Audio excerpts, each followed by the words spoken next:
King Hezekiah now sent word to all Israel and Judah, and he wrote letters of invitation to the people of Ephraim and Manasseh. He asked everyone to come to the temple of the Lord at Jerusalem to celebrate the Passover of the Lord, the God of Israel. The king, his officials, and all the community of Jerusalem decided to celebrate Passover a month later than usual. They were unable to celebrate it at the prescribed time because not enough priests could be purified by then, and the people had not yet assembled at Jerusalem. This plan for keeping the Passover seemed right to the king and all the people. So they sent a proclamation throughout all Israel, from Beersheba in the south to Dan in the north, inviting everyone to come to Jerusalem to celebrate the Passover of the Lord, the God of Israel. The people had not been celebrating it in great numbers as required in the law. At the king's command, runners were sent throughout Israel and Judah. They carried letters that said, "O people of Israel, return to the Lord, the God of Abraham, Isaac, and Israel, so that he will return to the few of us who have survived the conquest of the Assyrian kings. Do not be like your ancestors and relatives who abandoned the Lord, the God of their ancestors, and became an object of derision, as you yourselves can see. Do not be stubborn, as they were, but submit yourselves to the Lord. Come to his temple, which he has set apart as holy forever. Worship the Lord your God so that his fierce anger will turn away from you. For if you return to the Lord, your relatives and your children will be treated mercifully by their captors, and they will be able to return to this land. For the Lord your God is gracious and merciful. If you return to him, he will not continue to turn his face from you." The runners went from town to town throughout Ephraim and Manasseh and as far as the territory of Zebulun. But most of the people just laughed at the runners and made fun of them. However, some people from Asher, Manasseh, and Zebulun humbled themselves and went to Jerusalem. At the same time, God's hand was on the people in the land of Judah, giving them all one heart to obey the orders of the king and his officials, who were following the word of the Lord. So a huge crowd assembled at Jerusalem in mid-spring to celebrate the festival of unleavened bread. They set to work and removed the pagan altars from Jerusalem.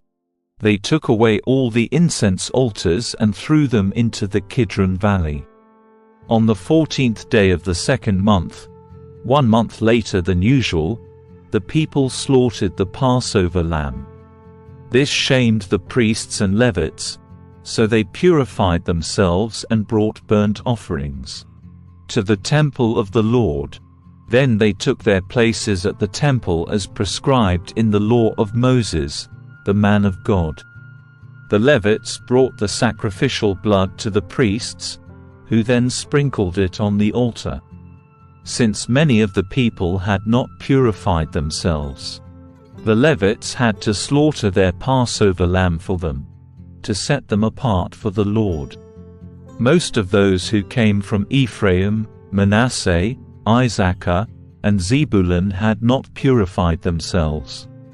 But King Hezekiah prayed for them, and they were allowed to eat the Passover meal anyway, even though this was contrary to the requirements of the law.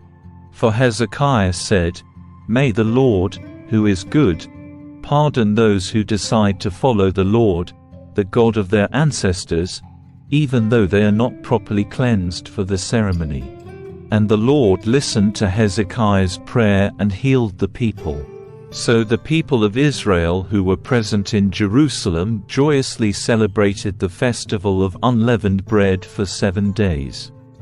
Each day the Levites and priests sang to the Lord, accompanied by loud instruments. Hezekiah encouraged all the Levites regarding the skill they displayed as they served the Lord. The celebration continued for 7 days. Peace offerings were sacrificed, and the people gave thanks to the Lord, the God of their ancestors. The entire assembly then decided to continue the festival another 7 days, so they celebrated joyfully for another week. King Hezekiah gave the people 1,000 bulls and 7,000 sheep and goats for offerings, and the officials donated 1,000 bulls and 10,000 sheep and goats. Meanwhile, many more priests purified themselves.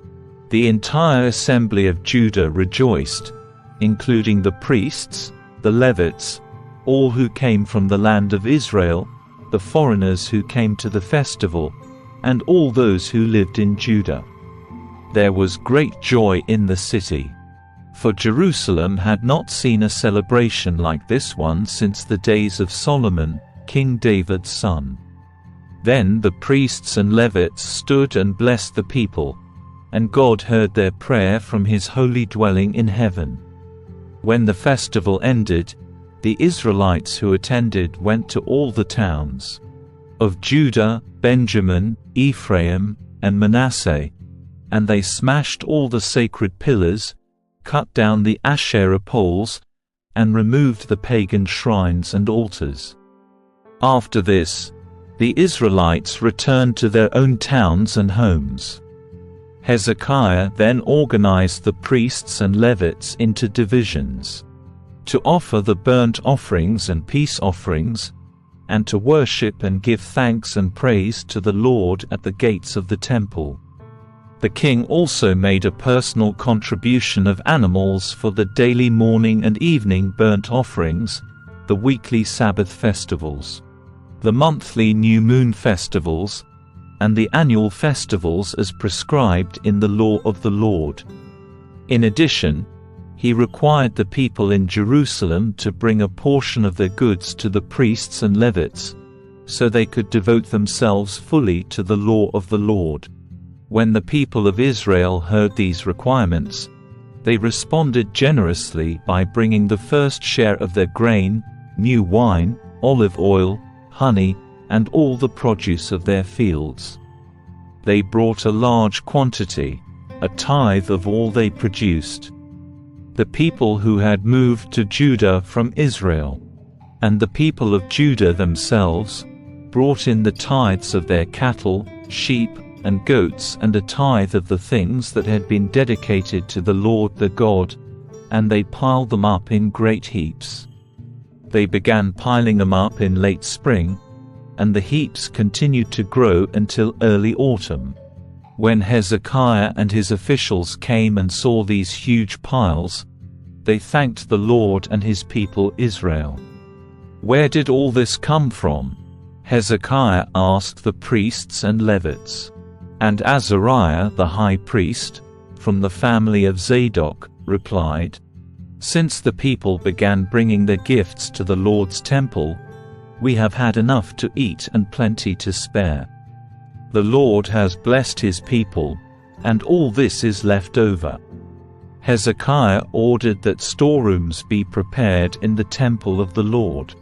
When this was done, the people faithfully brought all the gifts, tithes, and other items dedicated for use in the temple. Conaniah the Levite was put in charge, assisted by his brother Shimei. The supervisors under them were Jehiel, Azaziah, Nahath, Asahel, Jeremoth, Jozabad, Eliel, Ismachiah, Mahath, and Benaiah. These appointments were made by King Hezekiah and Azariah, the chief official in the temple of God. Kor son of Imnah the Levite, who was the gatekeeper at the east gate, was put in charge of distributing the voluntary offerings given to God, the gifts, and the things that had been dedicated to the Lord. His faithful assistants were Eden, Miniamin, Jeshua, Shemaiah, Amariah, and Shechaniah. They distributed the gifts among the families of priests in their towns by their divisions, dividing the gifts fairly among old and young alike. They distributed the gifts to all males 3 years old or older, regardless of their place in the genealogical records. The distribution went to all who would come to the Lord's temple to perform their daily duties according to their divisions. They distributed gifts to the priests who were listed by their families in the genealogical records, and to the Levites 20 years old or older who were listed according to their jobs and the divisions. Food allotments were also given to the families of all those listed in the genealogical records, including their little babies, wives, sons, and daughters. For they had all been faithful in purifying themselves. As for the priests, the descendants of Aaron, who were living in the open villages around the towns, men were appointed by name to distribute portions to every male among the priests, and to all the Levites listed in the genealogical records. In this way, King Hezekiah handled the distribution throughout all Judah, doing what was pleasing and good in the sight of the Lord his God. In all that he did in the service of the temple of God and in his efforts to follow God's laws and commands, Hezekiah sought his God wholeheartedly. As a result, he was very successful.